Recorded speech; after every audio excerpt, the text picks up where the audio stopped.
Hey, everybody, welcome back to another episode of the Growth Capital Podcast. I'm your host, Justin Dixon, and today we've got Jeffrey Kaplan on the podcast. He is the CEO of Optimist Ventures, as well as the director at Venture Asheville. Venture Asheville builds entrepreneurs and gets startups funded through three core initiatives: mentorship, financing, and events. So they have a very interesting financial model and mechanism that they use that they called venture philanthropy. It's a mixture of grant funding as well as venture funding to help grow these businesses that are just trying to get off the ground or are trying to rebuild after being decimated by Hurricane Helene, which came through back in 2024. So I think whether you're an entrepreneur or you're a venture capitalist, I think you'll get a lot out of this episode. So let's get Jeffrey on the pod. Interested in hearing conversations with private equity leaders, CEOs of private equity-backed companies, and startup entrepreneurs where they share their stories about their career journeys, starting, investing in, and scaling successful businesses, and the important role that having the right talent plays in building a successful business, then you are in the right place. Welcome back to another episode of the Growth Capital Podcast. Here's your host, Justin Dixon.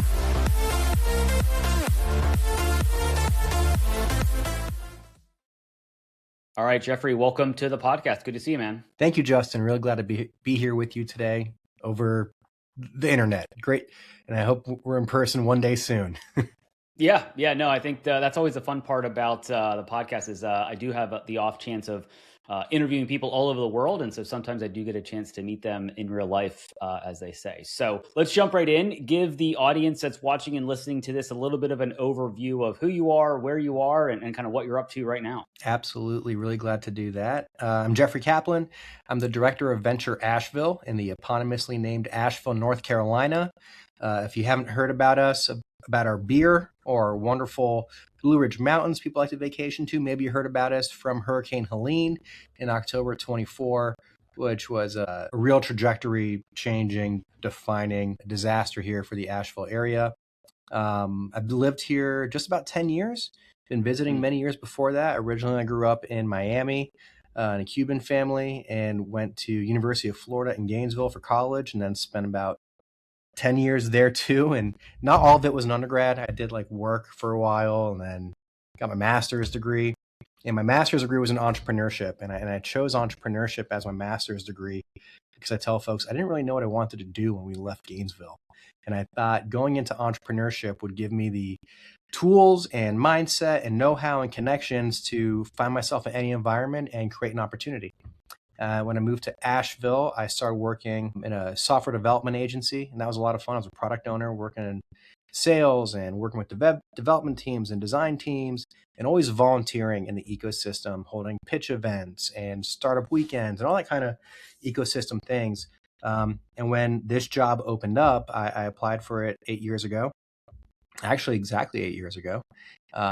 And it's been an absolute joy. I get to work with entrepreneurs, mentors, investors, economic developers, government, university partners, really at the center of what drives this ecosystem. Asheville, it's not the easiest place to live. It's a high cost of living. It's a desirable place to live. And both of those things just make it kind of typically not great job opportunities, when you think about a resort town. And we've kind of characteristically held Aspen as our antithesis. All these resort leisure towns don't want to become a place where people who work there can't live there. That's still accessible and still welcoming and very diverse. And being in the South, we have a lot more of those advantages. And yeah, it's absolute joy getting to work with folks. And now we have an accelerator and a fund, and we're on the verge of getting our full recovery from Helene. So things are looking good in Asheville. Awesome. And I know we'll dig into this a little bit, but does the Venture Asheville help support in any way kind of the Hurricane Helene disaster? Do they help support all types of businesses that were affected, but also new businesses that are trying to get off the ground and all that fun stuff? Yeah, so yes and no is the short answer. The long answer is Venture Asheville is the high growth entrepreneurship initiative of the Economic Development Coalition for Asheville-Buncombe County, right? It's a real mouthful. It took me a really long time to learn that.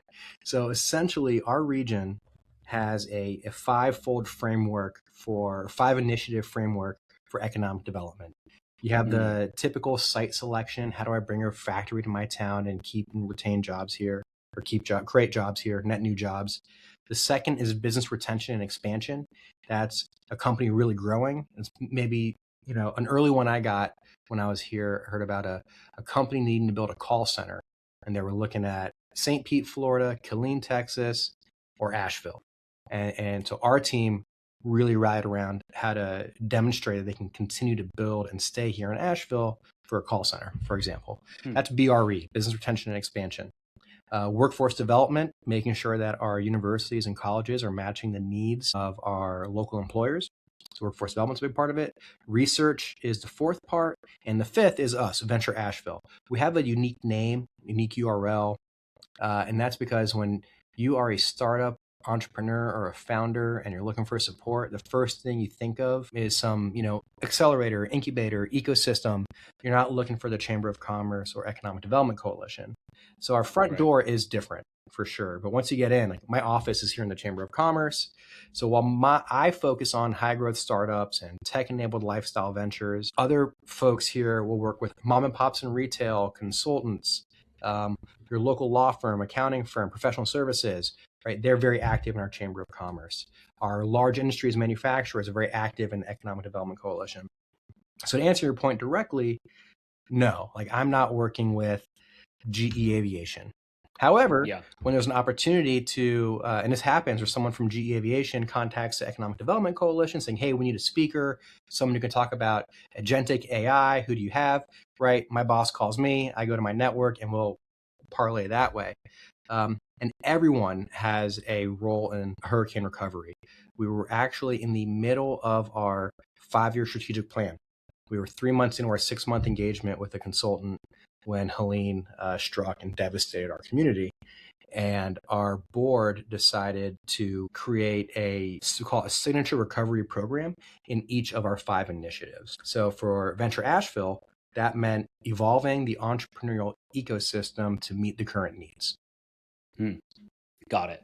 And then so talk a little about Venture Asheville and maybe some of the programs that you run. I don't, I actually now live in Silicon Valley, and so obviously tech and AI and all that stuff is more than just a buzzword out here. It's obviously it's life and all that fun stuff. So I'm just kind of curious, kind of how Venture Asheville supports the community. Like if you're an entrepreneur in the area and you're like, now with vibe coding, a non-technical person can create at least the start of a tech startup. So talk about that. And then how does this Optimist Ventures arm kind of work around it? Because I know when we talked in the green room, so to say, there's some unique kind of structures and financing and support that you provide, kind of all wrapped around all of this stuff. Sure. When Venture Asheville was launched in 2014, the plan was, if we can locate or recruit tech B2B SaaS companies here, we can be the next Austin. We can be the next Boulder. And if you talk to ecosystem builders in those communities, they say things like, oh, with the right university research program or SBIR funding, we can be the next Research Triangle. And people in RTP, right, Raleigh-Durham area, they say, they're competing to be the next Boston. And Boston is competing to be the next Silicon Valley. And I think Silicon Valley is competing to be the next religion. That's my little joke. Like, where do you go from Silicon Valley, Yeah, that's fair. So everyone, and that worked for a little while. And we quickly burned through the first kind of generation of angel investors here. And any of the startups, we're only a population of about 100,000 people. It's not like we have a ton of tech founders out here developing technology to create the next great thing. And gosh, what's happening with AI right now, vibe coding is a godsend to a region like ours. I know a lot of people like to poo-poo it as security flaws or whatever. We're knocking out apps. I personally am knocking out apps. And when I was a product owner of a software development agency, it would take us 12 months and $250,000 to do things I'm doing in a weekend at night when my kids are sleeping, just knocking something out.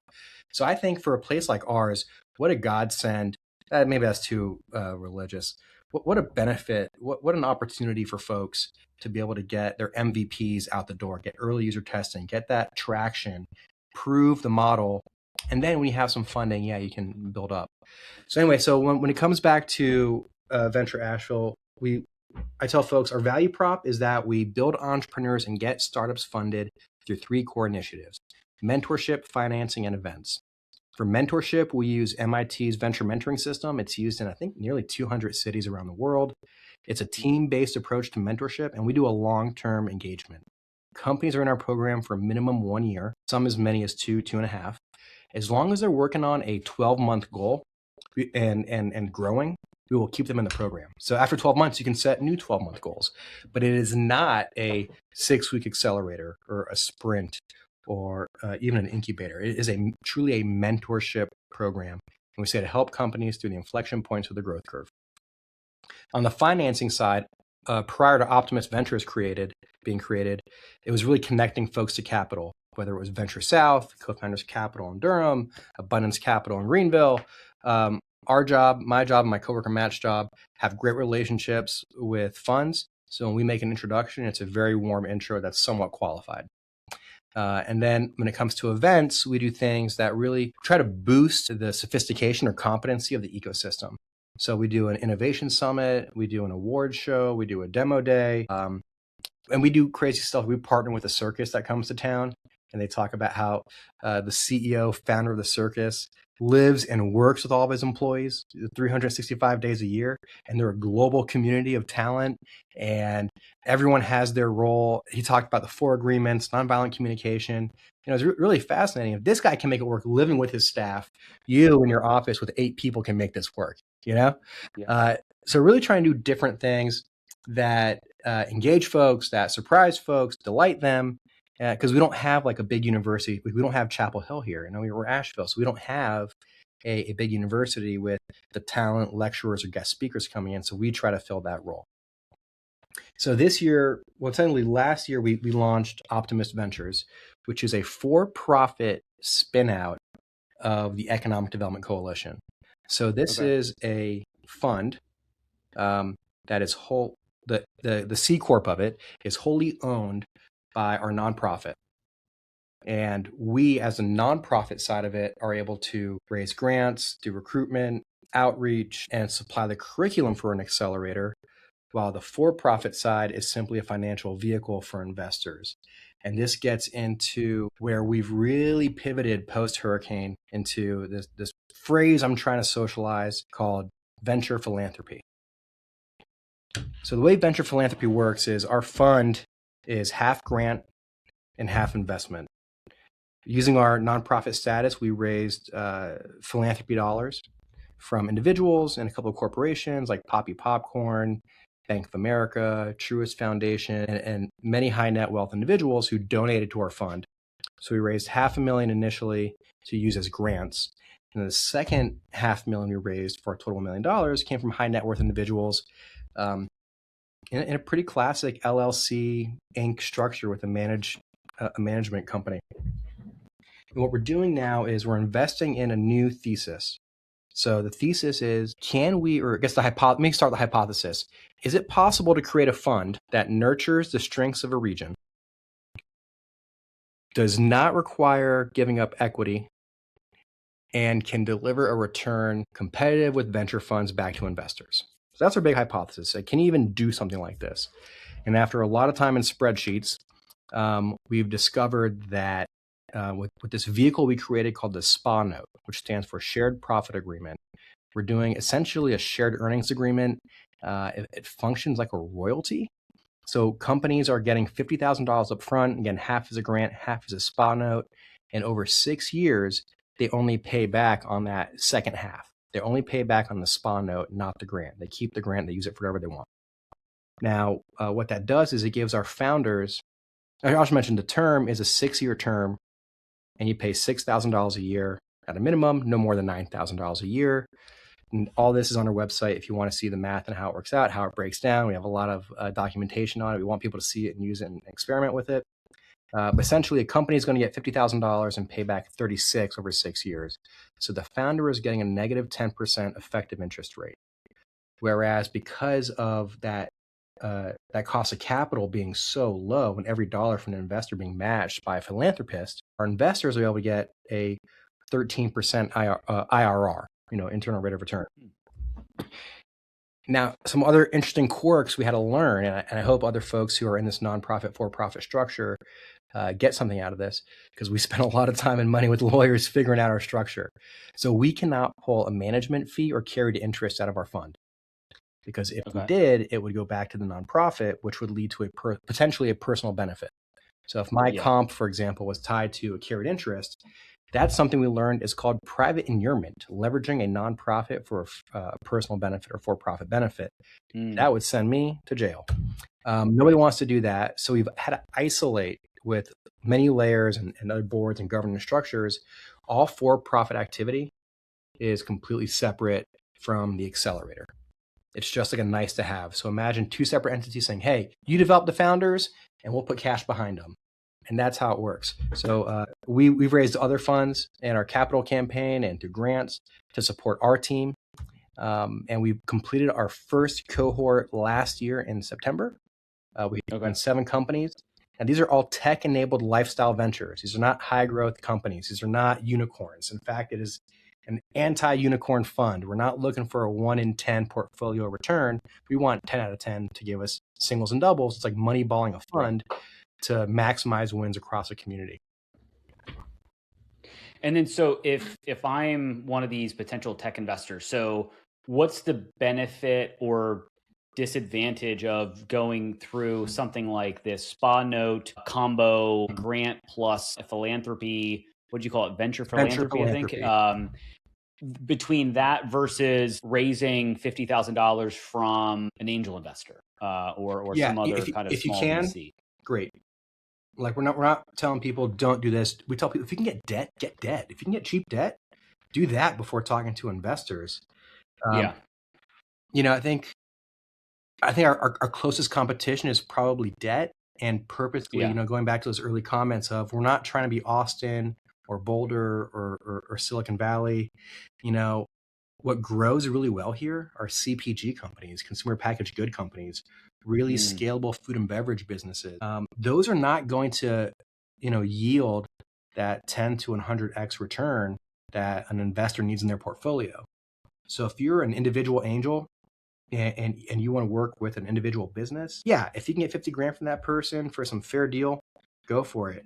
But most likely the funds in town, the funds in our community are not going to invest in them because the multiple on the exit will not be high enough. Right. So for the founder there, because you're not taking equity in the business. Did I hear that right? You're That's essentially correct. We're just not getting equity and we're not debt. So and we're not on cap tables. So we've had to put an open letter on our website to explain to other investors and other founders, if you're taking this deal, here's how you disclose it. Here's how you educate them, and we're available. So if you want me to talk to your due diligence committee, I'll explain how it works. There is actually in the SPA note a buyout clause. So if you are 2-3 years into our repayments and you do a seed round or a Series A or any round really, it's going to force a buyout of the remainder of your payments, which will max out at $36,000. So if you're doing a round for $500,000 to $1 million, $2.5 million, and you tell your investors, use of funds $20,000 is buying out our shared profit agreement, I don't think investors will have a problem with that, knowing that we're not in your cap table and it's not debt. It just wipes us out from future repayments. And that is a requirement for them for them to raise. They have to buy you out. You can't roll into the next or continue on. There's lots of schemes. I don't mean scheme to be a derogatory word. But there's lots of mechanisms out there for even things like offering investors a chance to roll in their returns into the next fund, into fund 2. At this time, look, it's our first year doing it. We're a nonprofit. We're a very limited team. All professional services are outsourced on contract basis. So I'm trying to reduce the amount of ambiguity or everything we're doing is unknown. And so I'm trying to reduce those unknowns and keep this thing between the rails and manageable. So you mentioned that the first cohort is kind of went through, and you said end of September they kind of graduated, if you will. That's guess let's talk about some of the, we're recording this in kind of mid-May 26. So obviously there's probably some data that you've been able to capture on success, failures of those cohorts. Well, knock on wood, so far no failures. That's Good. We're 2 quarters into our repayments. Everyone's making payments. We're happy with that. We set them up on a QuickBooks auto renewal. Everyone's making payments. So really happy with where that is.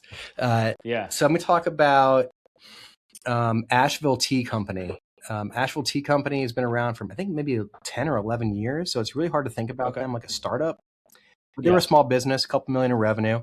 And they had their entire factory was like an aluminum shell warehouse, was lifted off the foundation during the hurricane. It was in a flood zone. It was picked up as one unit, floated down the river, hit a utility pole, and just split open like an aluminum can. And then, Jessie Dean, the founder, goes back. She's finding her tea bags all down the road and down the river. So over $100,000 inventory lost. She has 8 employees. So with our funding, she was able to retain her employees, get new inventory, and she just signed a lease on a new warehouse just down the street from us on Broadway, right near downtown.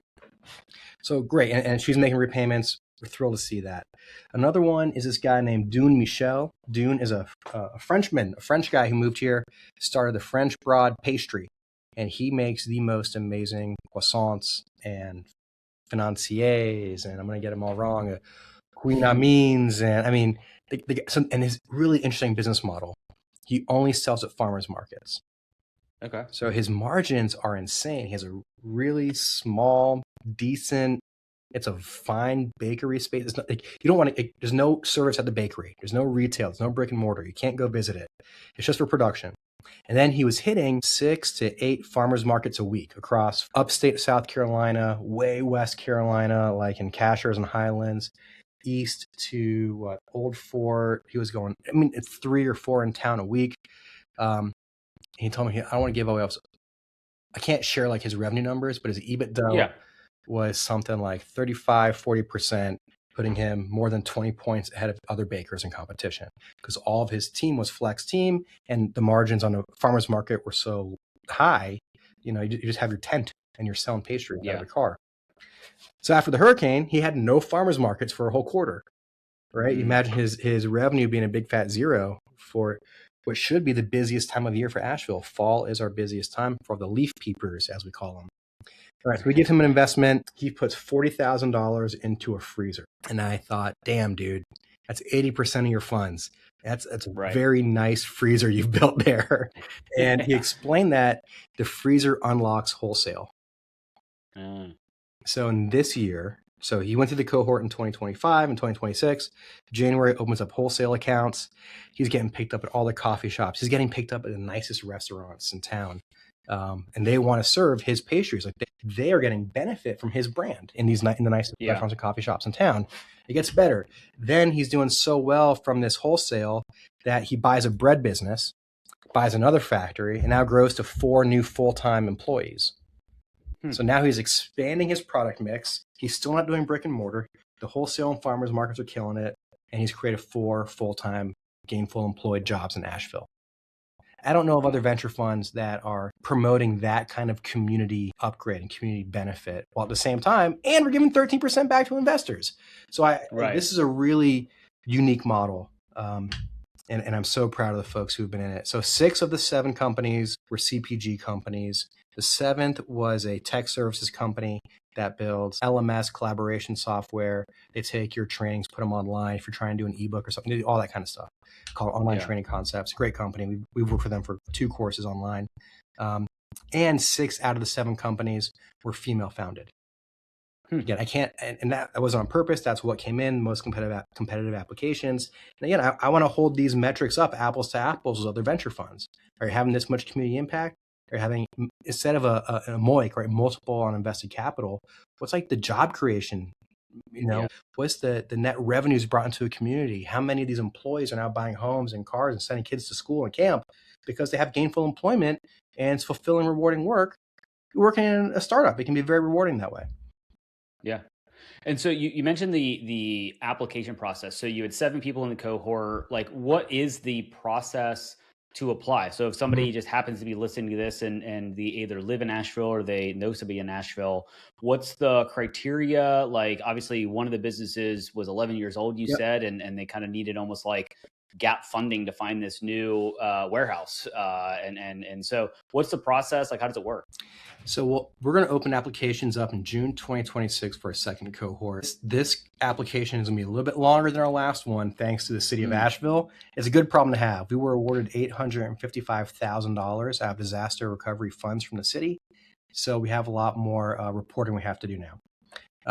But we have 33 spots remaining in our accelerator. And we'll do 13 this year, 10 in 2027, and 10 in 2028. We're looking for a minimum revenue of $150,000, maximum revenue of about $2 million, because that's a sweet spot where $50K makes a big difference. If you're already doing more than $2 million in sales, you're probably going to get an angel deal. We don't need to eat anyone else off anyone else's plate. The application's online. If you want to look at it, you just have to live in Western North Carolina to qualify. Preference for Asheville with the later dollars, but the earlier dollars are more broadly sourced. So we can do anyone in Western Carolina. It's a lengthy application online. It's going to take you, a couple hours to get through everything, because now you have to really show a disaster tieback, which could be as simple as, hey, no tourists were coming here for 6 months. I lost employees, I lost revenue, and because of that, lost inventory, whatever it is. There's lots of ways, or we had physical damage to our building. We have no building anymore. So everything in between. After the written application, we're going to score and send feedback to everybody. We'll invite about 20 to 25 companies in person to do a pitch with a selection. Selection committee is made up of prior founders in Optimist, current mentors across Optimist and Elevate, that's our mentorship program, and our staff. And we're going to take that down to 13. That's all we can take this year for the checks we can write. Those folks will, July will be screening and selection, and we'll start August 2026. We'll wrap up right before Halloween, which would be nice so the first day of the accelerator should be August 3rd. Those companies get $25,000 as a grant. And the last day, October 29th, they'll get a $25,000 SPA note. If I pan my camera over, you might be able to see the checks behind me, actually. There they are. That's cool. We have a couple of giant checks back here that I take out every opportunity I can. Yeah, no, that's awesome. I would just walk around with them and just be like, look at my big check here. Interesting. And so obviously these founders are getting some money. Do they get access to other, you mentioned mentorship is one of the things. I'm curious, as they're growing, because, growing from a business from $150,000, hopefully to $2 million, there's a lot of things that you don't think about when you have a business like the French pastry guy who was just driving around to a bunch of different farmers markets. But when you go into wholesale, you got to be a little more strategic and buttoned up. And so you give them kind of the tools to kind of elevate themselves as owners, founders, et cetera, as they become more mature businesses. Yeah, I don't mean to talk about my buddy Dune out of school, but this was not his first attempt at doing wholesale. So he started in a wholesale approach, I think, January 25, and he wasn't as prepared, and he wasn't as polished, and it wasn't as professional. He worked with a consultant, and he put an amazing menu together. He got his pricing really dialed in, and then even wrapping his van, so he didn't show up in an old beat up Honda Odyssey. Right? You can do that for the farmer's market, but when you're pulling up to a really nice restaurant, you got to look the part. It's like why the FedEx guys have clean trucks every week. It's part of professionalism, and that really did make a difference. Our curriculum is based off of entrepreneurial competencies. This was graduate research I worked on under Dr. Mike Morris when we were both at Florida. He's now at Notre Dame. And he did a study compiling this list of 13 competencies, like opportunity recognition, risk mitigation, tenacity, the ability to build and leverage networks, ability to adapt yet maintain focus. And so we take that assessment, we give our founders, and you get a score of 1 to 5 on each of those assessments. And then we built the curriculum. So every week we're themed around one of these topics, one of these competencies. Now here's the hard part, Justin. You cannot think your way into entrepreneurship. You cannot read a book or do an online course and become an entrepreneur. You become an entrepreneur doing entrepreneurial things. So each of our competencies has challenges at the end of it. So let's say Monday, they're going to do the online learning module. They'll do opportunity recognition. They learn about the concept, the theory behind it, the research behind it, how they can apply it to themselves, and the challenges. So it's like my favorite one. We tell folks, go somewhere you have to wait in line and think of 3 ways to make the line move faster. Just while waiting in line, standing around. And then when they come to our session, it's all day Thursday, one every Thursday a week for 12 weeks, they have to workshop what they learn. Where do they go? Where do they wait in line? How would they make it move faster? And this is that muscle memory, that practice of competency development and the peer mentoring and sharing. So that's me. The first kind of 2 hours is review of the competency and what are the experiences and challenges you went through. Then we bring in a guest speaker. We have a community luncheon. So the speaker, the founders, our staff, and all the mentors, and we even go broadly into the ecosystem. And that's something we ripped off from Y Combinator. They say that the most effective part of Y Combinator is the weekly dinners.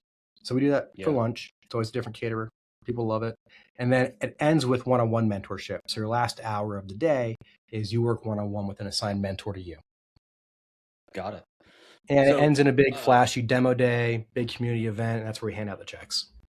Yeah. Do you give them big checks or little checks?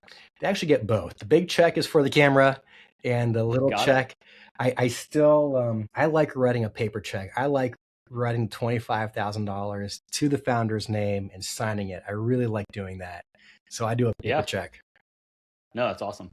Let's talk a little about AI, because we can't not talk about AI because we talked about it a little bit already, but I'm curious kind of how you might be leveraging it within kind of Venture Asheville and Optimist Ventures to help with the application process, with helping to kind of create things. And then do you provide any type of AI specific mentoring, coaching within the cohort so that, maybe people that are not as AI forward or tech savvy can really see the benefits to not only using it to, for lack of a better way to say it, write a better email, but also to use it as a thought partner for these founders who may not have other partners in the business. And so they need somebody that they can, quote unquote, talk to bring up ideas or bounce ideas off of, et cetera, et cetera. That's a great question. And it's part of what we consider tech-enabled companies. Right now, if you're not using in every business some AI to power what you do, give you a superpower or streamline some stuff within the business, that lets you work on the business, like that's a missed opportunity. So in terms of coaching, I actually, one of the AI bots I built is that executive dashboard. I tell folks, like, I cannot control my inbox and my calendar. So I built vibe coded an app in Claude. I've shared it with a bunch of folks around the office. We all hit the same button. It goes through our calendars and goes through our inboxes and prioritizes for us and gives us our own dashboard of things coming up on our radar. So I'm using it for my personal kind of executive dashboard management. I've been using it since I think 2022 is when ChatGPT first came out. I remember an early thing I did was I wrote an NIL contract for our big award show, our big awards gala called the Venture 15. And NIL had just gotten through Supreme Court.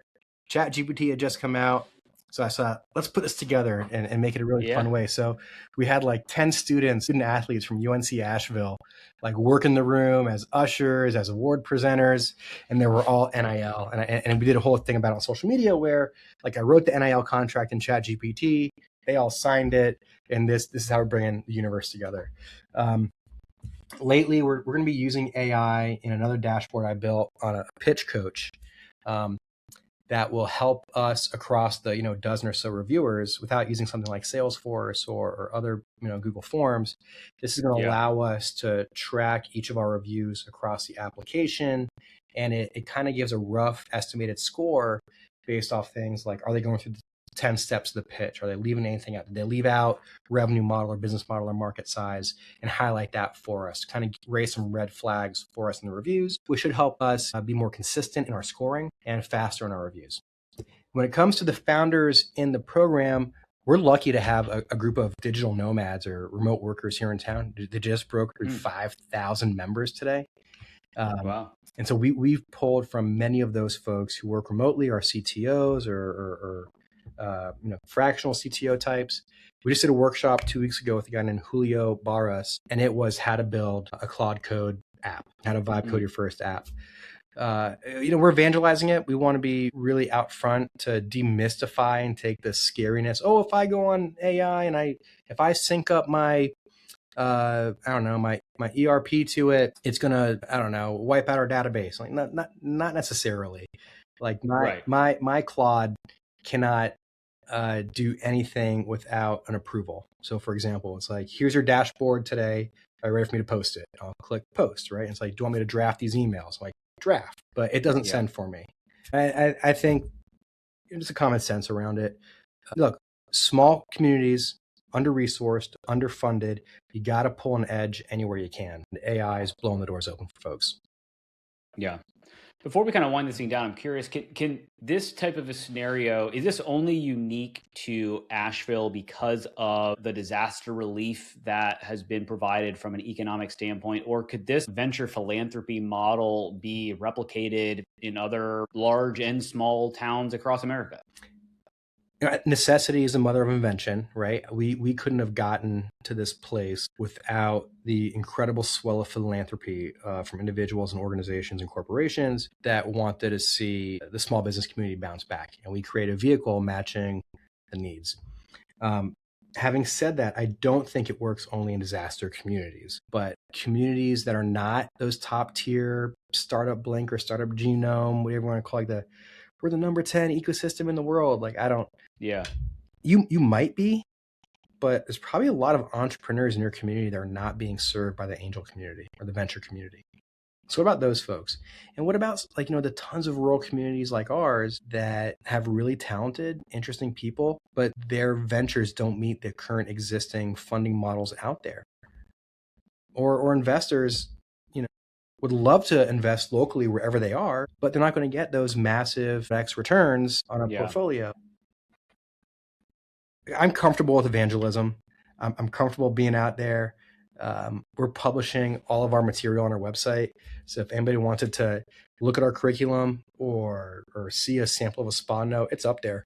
Would love you to use it. And if you need help talking to your stakeholders in the community, could this be a good fit? I would love to chat with your folks. We have a couple conversations like that coming up with cities across North Carolina.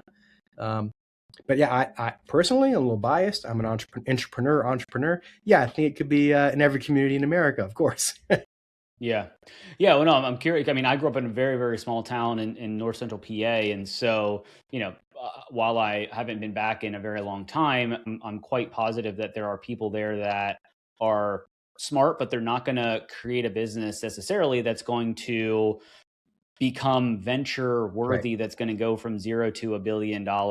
And they may be, right, that's not impossible, but they probably can start a business that will be able to generate enough money to return investor capital with some extra skin, and also be a good business for the local community, right? Not every business has to be a unicorn. I would rather have a really sexy, very profitable, boring business that kind of just runs on its own versus, trying to scale to being the next Google or Facebook, Meta, whatever you want to call it. So that's interesting. As we kind of do wind things down here, I'm curious kind of what does the next 12 months of priorities kind of look like for you and Venture Asheville? Obviously you've got the cohort coming up, but outside of the cohort, like, are there other initiatives that you guys are really trying to drive forward in the next, call it 6 to 12 months? Let me be very clear. This is not a solicitation. I want to be very clear about what I'm about to say next. This is not a solicitation for our fund. But what's next for me in the next 12 months is filling our round. So we are fully committed on the grant philanthropy side, and now I'm out there hustling to match it on the for-profit side.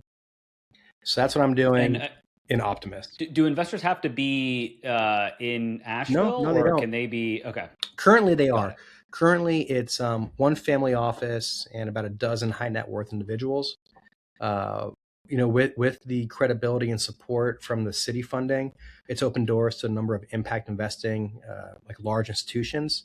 And those calls are going well, except I'm finding out we're too small. I talked to they want to write bigger checks. Yeah, and I asked for $720,000, and they said that's just too small for us. Like, oh man, I should ask for more.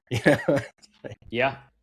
It's all relative depending on who you're talking to. Right. I used to work for a wealth advisory company, and the money is different, right? Absolutely. Where $50,000 to a small business in rural community is a lot of money. it's not big enough to even get the pen out to write a check for some of these bigger ventures. So I'm confident we'll fill the round. There's so much enthusiasm and traction right now, and really we've got, it's also 720 over 3 years, so it's actually really quite manageable, even if we stay with all high net worth individuals. Yeah, we'll get there. Got it. Otherwise, the ecosystem still churns along. This, we still have Elevate, so we still have founders coming in every day and mentors coming in every day. In September, we'll do Asheville Entrepreneurship Week. That's a big week-long celebration. It's like Startup Week. We'll do our Innovation Summit that week as well. We're doing that with Baird Private Wealth Management. They're a national financial services company. We'll be looking at trends in business. We're also really pushing ESOPs and the Silver Tsunami that keeps coming up over and over again. In December, we'll have our Venture 15 and Venture Asheville Honors. And then 2027, we pick back recruitment up again. That's kind of the cycle to go through. Fair enough. Well, it sounds like you've got a lot on your plate. So Jeffrey, I really appreciate you being a guest on the podcast. Let's wrap things up here with a 3-pack of questions that I ask every guest. So first question, what's a book that you may have found influential or helpful that you'd want to recommend? A book, it's really an essay that I come back to at least once a year, sometimes 2 or 3 times a year, is from Seneca the Younger. It's about 2,000 years old. It's an essay called On the Shortness of Life. Seneca, Marcus Aurelius, Epictetus, Zeno are kind of like the pantheon of Stoic philosophy. And I keep coming back to Seneca's On the Shortness of Life. And every time I go through it, something else sticks out to me. So I was thumbing through it ahead of our podcast. And the quote I came out with is, "Life will seem especially short if you only pursue status or power. You'll always have your eye on a future goal and won't be able to enjoy your current situation." And that just screams at me for all the founders I know and colleagues and friends who are always looking for the next best thing, and they're missing out on, like, the early days of your startup are the best days, man, when it's scrappy and nuts and you can't believe this is being held together and you can't believe that this person took a risk and quit their job to come work with you or move to this town to come work with you. Those early days, man. And I think people kind of speed through them because they want that big round or they want to move up or they want that big office. And the truth is, the early days are the best days. And so you got to enjoy your current situation. Yeah, I mean, I think that can be applied to everything in life, right? Sure. Everybody wants the bigger car, the bigger house, the bigger job, all that fun stuff. And then when they get it, there's always the next thing and they see something else. And yeah, I think that obviously can be applied directly to startups, but also to just different parts. I have 2 young kids, a 6 and 4-year-old. I got to remind myself that all the time. Like, this is the best part. Yeah. This is the best part of parenting. Even though they're the hardest, parts of it, this is the best part. The best part. Yeah. Yeah. Awesome. Second question here. What is your favorite thing to do outside of work? So I got into a new hobby about a month or 2 ago. My nephew is having a bar mitzvah in January or February next year. And I decided I was going to make him a shofar. Do you know what a shofar is? I do not. It's a ceremonial ram's horn that is a horn. You blow it at ceremonies in the Jewish religion. And so I found a guy who has some rams. I got an old ram's horn, and I've been carving it and polishing it. And then my wife's cousin's son, so he's not really my cousin, but my cousin-in-law, I guess, second cousin-in-law, will have a bar mitzvah in March next year. And he heard about the shofar thing. He's like, "Oh, that'd be cool. Can you make one for Nathan?" You sure can. So I'm out here talking to anybody who lives on a farm. I say, any chance you got a ram's horn or you know someone with rams? So that's my new thing is polishing, testing out shofars. Well, that has got to be definitely the most unique thing that anybody has ever mentioned on the podcast. So I appreciate that. And I do it at night. I do it at night when my kids are asleep and you hear from the basement like a yeah, I'm sure they love that. Reverberating in the house. That's awesome. Very cool. Well, that sounds like a very interesting and fun hobby. I guess next question last question here, favorite vacation spot? I grew up in Miami. I think I mentioned that earlier. And my best memories as a kid were family trips down to the Keys. Like Key West is great. Key Largo is great. Everything in between is awesome. I mean, countless weekends fishing, snorkeling, boating on the beaches. I mean, gosh, like my best childhood memories are all in the Florida Keys. So any chance I get, I will go to the Florida Keys. Awesome. Very cool. Yeah, I've not been to the Keys. I've only been to Miami once, and that was a long time ago. And it wasn't even the cool parts. I was there for like training. So And the Keys are rustic, right? They're built resiliently, so there's no big buildings. Everything's got to withstand hurricanes all the time. I was gonna say that they can't really build it above what one like cinder block buildings that are 1 story tall. And it's you feel like you're at the end of the world, and you have amazing water around you and amazing seafood, and a lot of people are on party time, island time. Yeah, it's a great place to be if you can get there for good weather. Yeah. Awesome. Jeffrey, man, really cool to meet you. Appreciate it. If people want to learn more about Venture Asheville and all the work you're doing there, what's the best way to connect with you? My LinkedIn, linkedin.com/in/JeffDude, or Jeffrey Kaplan in the search bar, optimistventures.co and ventureasheville.com. Awesome. Jeffrey, man, really appreciate it. Wish you all the best success. And yeah, thanks for being a guest on the podcast. My pleasure. Thank you. I hope you found at least one actionable insight from this episode of the Growth Capital Podcast, your one-stop shop for insights from private equity leaders, CEOs, and startup entrepreneurs on starting, investing in, and scaling successful businesses, as well as the role having the right talent plays in growing a successful business. It would be greatly appreciated if you would rate and review this podcast. And if you're watching on YouTube, please like and subscribe and drop us a comment so we can expand the audience of this podcast. Thank you for all your support, and don't forget about upcoming episodes dropping every Tuesday.